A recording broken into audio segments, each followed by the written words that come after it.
Okay, welcome to the deep dive. This is where we take that stack of sources you might have and really just boil it down to the essential stuff you need, fast.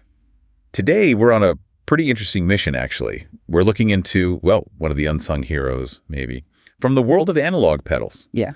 The Electro Harmonix Knockout, or sometimes called the Attack Equalizer. Yeah, this is a great one because, it kind of flips the usual EHX story on its head. Most people, you mention EHX, they immediately go to like the Big Muff, right? Or the Memory Man, the wild experimental stuff. No, the game changer. Exactly. But the Knockout, it's something else entirely. It's this super effective utility pedal from the late 70s. Really obscure back then, but its design just lasted. And then decades later, it helped shape a whole new sound. It's wild. Right. So we're going to give you the shortcut to understanding how this like simple tone shaper went from the disco era all the way to being crucial for modern metal. It's all about utility, simplicity, and surprisingly aggressive tone shaping. Let's unpack it.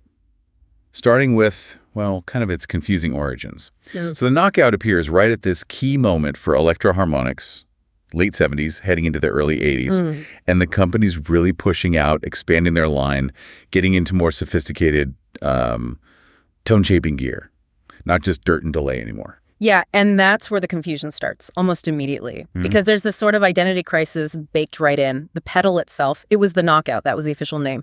But then you see early ads, promotional stuff, calling it the Attack Equalizer. Okay. Which is confusing because EHX already had another pedal with basically the same name. Right, the actual Attack Equalizer, which did something completely different, didn't it? Totally different. That one, the original Attack Equalizer, was all about manipulating the transient, the initial hit of the note, the envelope. Gotcha. Like the very beginning of the sound. Exactly, shaping the start. The Knockout, though, nope. It was purely about frequency shaping.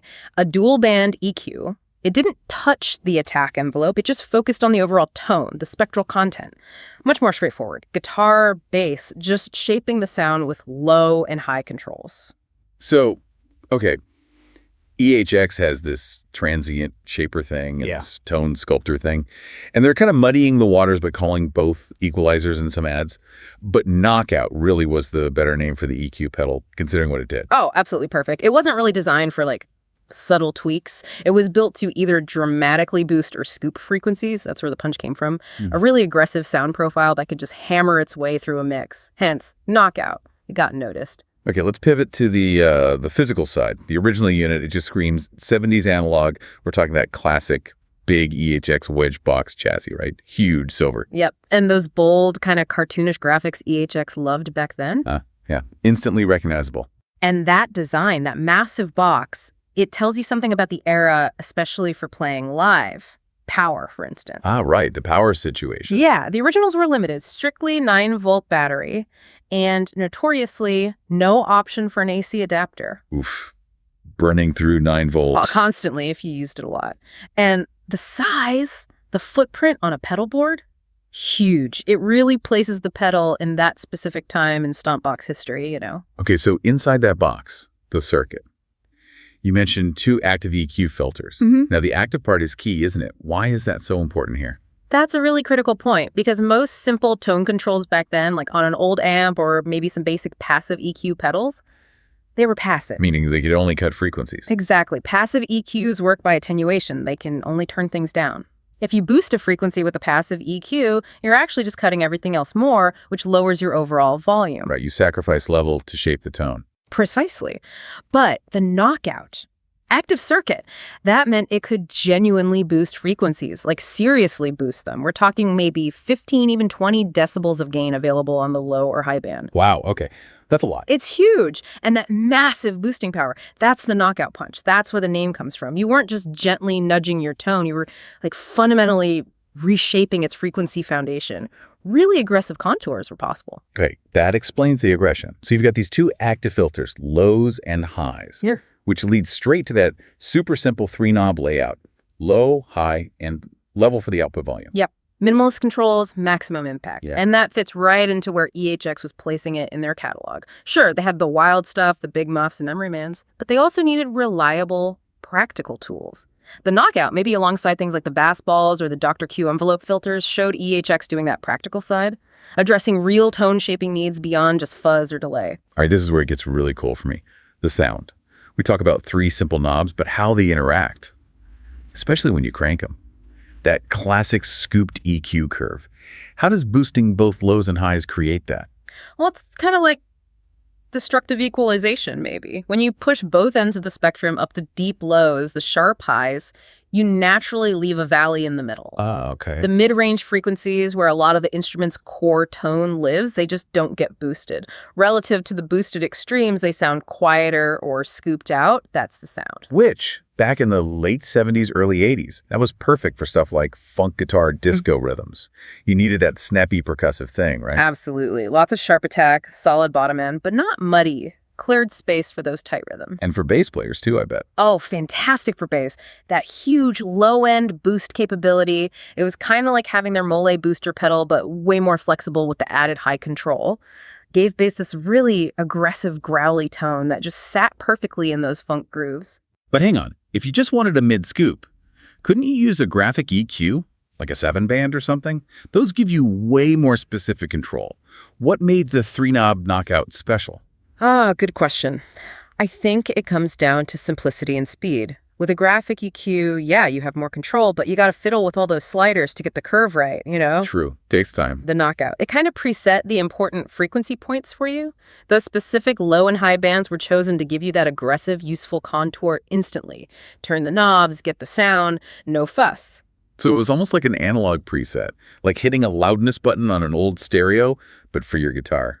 Extreme contour, instantly. Yeah, that's a good way to put it. Less about subtle shading, more about attitude. And those two bands just worked so well together. The low filter gave bassists that extra rumble, like we said, and the high filter gave you those sharp-cutting tones, almost like a treble booster effect, but critically, without gutting your low end completely. It did a lot with just those two EQ knobs. Okay, so it sounds powerful, useful. But despite all that, the original knockout kind of faded away, didn't it? It got overshadowed. It did, yeah. It just couldn't compete sales-wise or just in terms of buzz with really flashy pedals. The big muffs, the memory mans, those were the stars. So original knockouts, pretty rare finds today. And this is the cool part of the story. Exactly. Here's the plot twist. The comeback. Fast forward to the 2000s. EHX, smartly, decides to bring it back. They reissue the Knockout Attack Equalizer, but this time in their modern, compact nano pedal format. Much smaller footprint, no more battery hassle, presumably. Right, and this reissue, it completely changed the pedal's legacy. Because it found this whole new audience, right? An audience the original giant wedge box probably never reached. Modern metal players. Isn't that wild? It's such great irony. A utility pedal, kind of born in the disco era, becomes this essential tool for metal guitarists decades later. Why? What was it about that sound for that genre? It goes back to that scooped sound we talked about. In modern metal, especially the really high-gain stuff with fast technical rhythm playing, too much mid-range is the enemy. It creates mud, flub. Right, it blurs the definition on those fast riffs. Exactly. It makes it hard to hear the separation between complex palm mutes and like fast kick drums. It becomes this wall of indistinct noise. So getting rid of some mids isn't just taste, it's almost a mixing necessity. Okay, makes sense. So these metal players discovered the Knockout Nano, and they often put it before their distortion pedal. They use that huge active boost potential. Hitting the amp or distortion harder, but with a shaped signal? Precisely. Yeah. They use the knockout to tighten up the low end, keeps the chug really defined, and emphasize the high end for pick attack clarity. It lets the rhythm guitar sit aggressively in the mix, but stay sharp and defined without washing out the vocals or leads. That's fascinating. So this analog utility pedal, built for maybe funk clarity, ends up providing the perfect EQ curve for the demands of like super high gain, digitally produced metal. The core design just worked. It really did. It speaks volumes about how solid that original active EQ circuit was. And today, the Knockout Nano is still in production, still selling, which makes it one of the very few, like really obscure EHX pedals from before '82 to find this massive second life, this essential relevance years down the line. It went from niche curiosity to almost standard gear for a whole genre. Okay, so let's wrap this up for you listening. What are the big takeaways here? What does the Knockout story really tell us? First, I think, context, it's a good reminder that dedicated EQ pedals, especially active ones, were pretty advanced tools back in the analog stomp box era. The market wasn't flooded with them like it is now. Good point. Second, versatility. It wasn't just a guitar thing. Being great for bass, too, showed EHX was thinking about both markets, which probably helped its longevity. It had a broader base. Third, got to be endurance, right? That successful reissue, still going strong. It proves the design wasn't just some weird 70s gimmick that died out. It was fundamentally useful, a workhorse, not a novelty. Absolutely. And finally, I think it perfectly shows that dual nature of EHX. They can build the absolute craziest sound-mangling experimental devices the world has ever seen, and they can nail these solid, practical, almost aggressive utility tools whose designs just last. They cross genres, they cross decades. It's a really cool piece of gear history. Definitely makes you appreciate those quieter heroes of analog design, doesn't it? The pedals that maybe weren't the main event when they launched, but their DNA is still woven into how music sounds today. Yeah, and maybe here's something for you to think about. We always focus on the revolutionary stuff, right? The big muff changing fuzz, the flanger creating a whole new sound, those groundbreaking delays. But how often does a really simple, almost clinical utility tool like the Knockout end up fundamentally reshaping the sound of an entire modern genre, like metal, decades after it first came out? Yeah. Kind of makes you reconsider the true long-term impact of just getting utilitarian design absolutely perfect. Definitely something to chew on there. Thanks for diving in with us today. Yeah, great chat. Until next time.